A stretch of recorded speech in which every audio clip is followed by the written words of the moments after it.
भूतिया किस्सों में आपका स्वागत है। चलिए सुनते हैं आज की भूतिया कहानी। विकास अपनी कंपनी में बहुत ही खुशी से काम कर रहा था।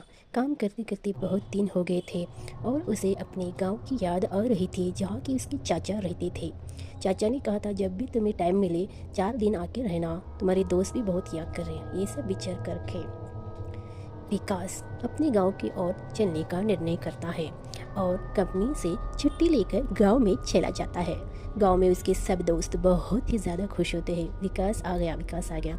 गांव में बात फैल गई। उसके 7-8 दोस्त सब मिलने को आ गए। उसका एक पेट दोस्त था जिसका नाम था सुभाष। वो उसे सुब्बू कहता था और दोनों बहुत ही खुशी से रहते थे।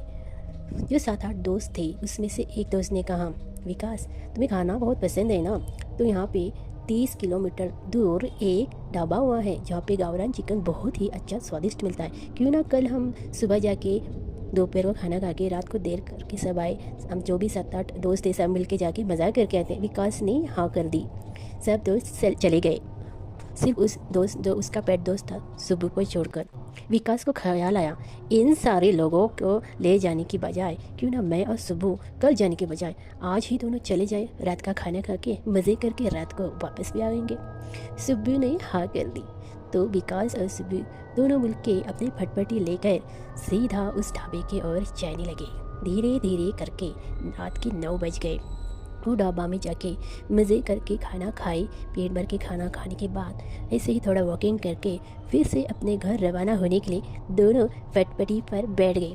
थोड़े ही दूर जाने पर उनकी गाड़ी खराब हो गई।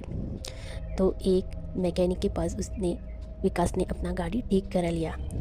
पंक्चर वाले ने कहा, भाई साहब अब इस रोड से जा रहे हैं ना, ज़रा देख के जाइए, जाइए खुशी से जाइए, मगर कहीं पे गाड़ी मत रुकाए ना। विकास ने हाँ कहा, मगर सुब्बू को लगा ये मैकेनिक ऐसा क्यों कह रहा है। खैर दोनों फटफटी पे बैठ के जाने लगी। वो जंगली रोड था, गांव का रोड था, बहुत ही भयानक और एक भी गाड़ी आसपास नहीं घूम रही थी। दोनों चाह ही रहे थे कि उनके सामने एक 14-15 साल का बच्चा खड़ा था और उनसे लिफ्ट मांग रहा था। सुब्बू ने कहा, अरे ये लड़का लिफ्ट मांग रहा है। विकास ने कहा, अरे उस मैकेनिक ने कहा है ना गाड़ी मत रुकाओ, तो हम नहीं रुकाएंगे। मगर सुब्बू ने गाड़ी रुकवा ही दी और उस लड़के से पूछा, क्या चाहिए बेटा, मुझे उस गांव में पहुंचा दो जो आप जा रहे हैं ना, उसी गांव में। मुझे बहुत लेट हो चुकी, मेरी माँ राह देख रही होगी, मुझे छोड़ दोगे ना अंकल। सुब्बू ने कहा, छोड़ देंगे नहीं यार, पीछे बिठवा लेंगे, क्या छोटा बच्चा है तो ज़्यादा जगह भी नहीं लेगा। तो वो लड़का पीछे बैठ गया। तीनों फिर से जाने लगी।